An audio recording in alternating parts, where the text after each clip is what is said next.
Hi again, YouTubers. So this is a review on a product from Giorgio Armani called the Lasting Silk UV Foundation Sunscreen Broad Spectrum SPF 20. I thought it said 30. It says 20. I am the color 5.75. This is what the packaging looks like right here. It is a pretty glass package, has a nice pump to it. The lid actually has a nice little symbol at the bottom of it. This is 1 full ounce, I'm pretty sure. Yep, looks like it is 1 ounce, which is the typical size for a foundation. I will insert a clip here of how I have applied this today. It is what I have on right now on my skin, and it is one of those foundations that I kind of learned a little bit about because I had first purchased the Giorgio Armani Luminous Silk Foundation, which I love. Love, love, love. I will try and post a link here or put an annotation here somewhere of that video. I have already reviewed this product. I do love the Luminous Silk Foundation. However, the Luminous Silk Foundation, since I am normal combination, kind of oily skin person, depending on the time of year, is not something that I can use all the time. It's something that I can use when I'm going out for short periods of time or I want that extra luminous look, but it stays very well on me as long as I'm in that normal side of my skin. If I'm more on the combination to oily side of the skin, this is the one that I tend to grab for. And this foundation is just so nice, so silky smooth, so lightweight, and it really gives you a beautiful, beautiful skin-like finish, but amazing staying power, which is what we all want in a foundation. The one thing I will say about this is the Luminous Silk 5.5 is the color I wear there, is a little bit better of a color match for me, especially in the summertime or with self-tanner.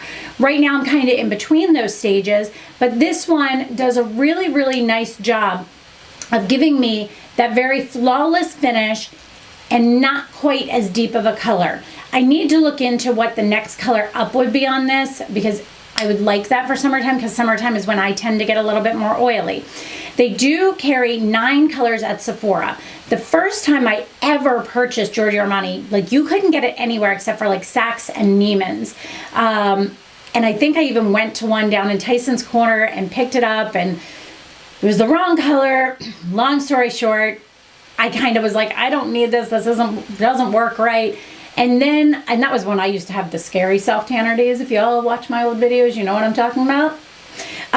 So I always hesitated, and I'm so glad that I gave these another try because I really, really do love them, and I think they are some of the better ones out there. I would say this is most similar to the Guerlain Perfection version. It's like 10 Days Perfection, the Perfection one, because it literally is the same type of product with a better color selection. The Guerlain only, I think, has like 5 colors. This has 9. Definitely going at color match. This is not something that you are going to be able to look at a website and figure out. I will say that for it. It is also on the more expensive side. It is right up there with the Guerlain foundations as far as price. It is $62. Again, it's a hefty price tag unless you can find the right color match. If you find the right color match, it's worth it. It is, now this is interesting. This is what they say on their website. Long wearing matte satin finish. And the first couple times I ever heard the term matte satin, I was like, how can something be both matte and satin?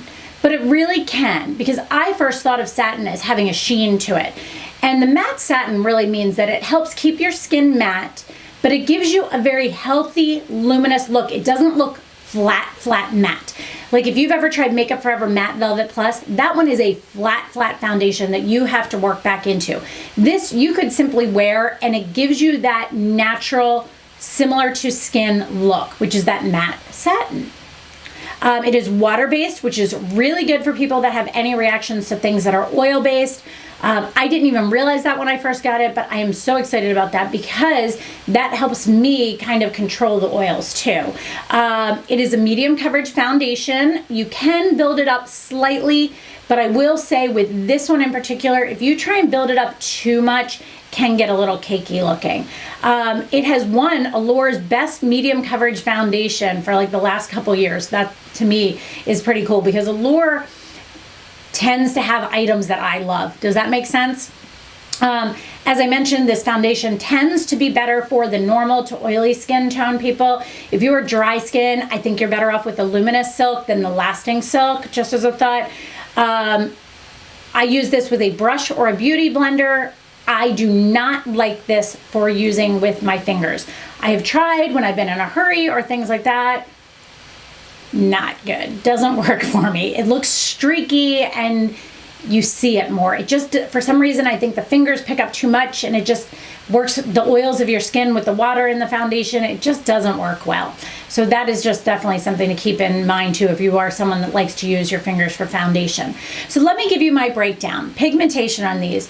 Pigmentation is 5 out of 5. I love the pigmentation. I think it is true to color. Once you find the right color, it just goes on great. It does not oxidize. It doesn't change throughout the day. It is beautiful. Texture, 5 out of 5. Super smooth, super creamy, easy to apply, doesn't streak, doesn't cake.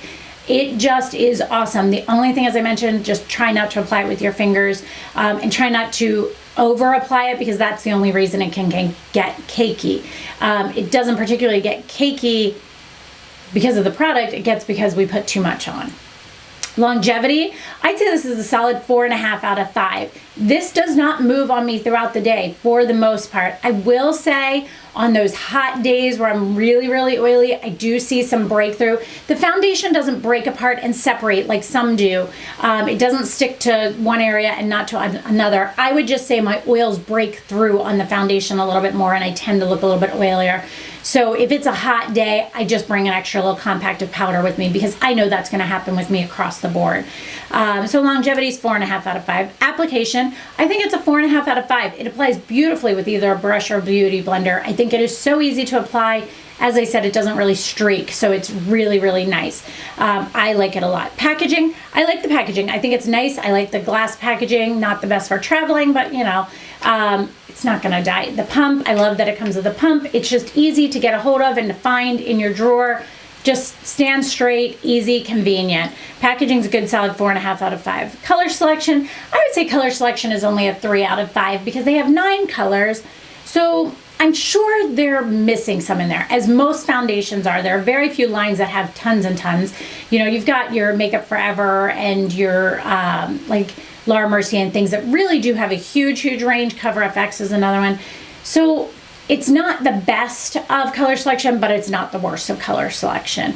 I just wish sites like Sephora gave you a description rather than just the number. I feel like you need a description. Like 5.75 might be like a medium skin tone, beige undertones or neutral undertones. I don't know. Just, I wish they gave you descriptions better.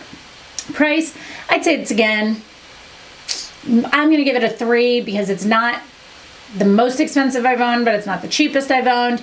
But it also, I think, if you find the right foundation and it's more expensive, it lasts you longer, and if you love it, then it's worth it. So to me, I'll just give it a 3 out of 5.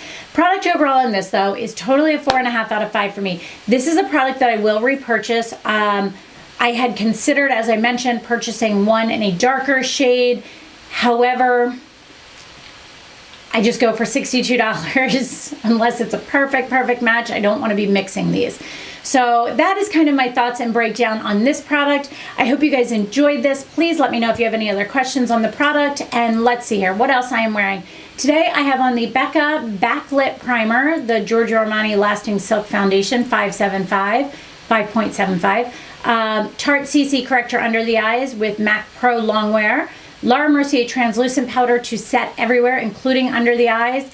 Benefit Give Me Brow on the brows. On my lids is Dolce & Gabbana Mono Cream Shadow in Nude. Kat Von D Shade and Light in the top big peach one, and the lower left brown one mixed together. Marc Jacobs Highliner on my waterline. Chanel Le Volume de Chanel Mascara. Too Faced Chocolate Bronzer. Urban Decay Gwen Stefani Blush Palette, the bottom 2. I'm going to run out of those for anything else because I love those 2 together. On my lips is the Sephora Lip Pencil. It's a gel lip pencil. forget the nude something, I feel like. Then I also have on, what do I have on here? Too Faced melted in nude, and then over it is the melted chocolate diamonds, kind of for a little bit of sheen. My shirt is from Ann Taylor Loft. It's just a cute little t-shirt. This is the Essential Fringe in gold. I love it. I wear it all the time. Signature ring. I have on the Sawyer Stretch. I have on the Renegade. No, not Renegade. Renegade? Rebel? Renegade. That was right. Cluster. And then the enamel gold one from, what was that? The Summer collection. Yes. And I think that is everything else. So I hope you guys enjoyed this. Please let me know if you have any other questions, and thanks so much for watching, guys. Have a great day. Bye.